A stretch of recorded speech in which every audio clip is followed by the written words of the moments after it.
এক গ্রামে দুইজন মানুষ বাস করত। একজন ছিল খুব বেশি কথা বলতো, আর অন্যজন ছিল খুব কম কথা বলতো।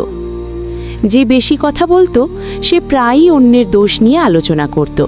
কে কি করেছে, কে কি করেনি, এসব নিয়েই তার দিন কাটত। আর যে কম কথা বলতো সে নিজের কাজ আর ইবাদত নিয়ে ব্যস্ত থাকত। একদিন গ্রামের সবাই এক জায়গায় জড়ো হলো। কিছু লোকের মধ্যে ঝগড়া শুরু হয়ে গেল।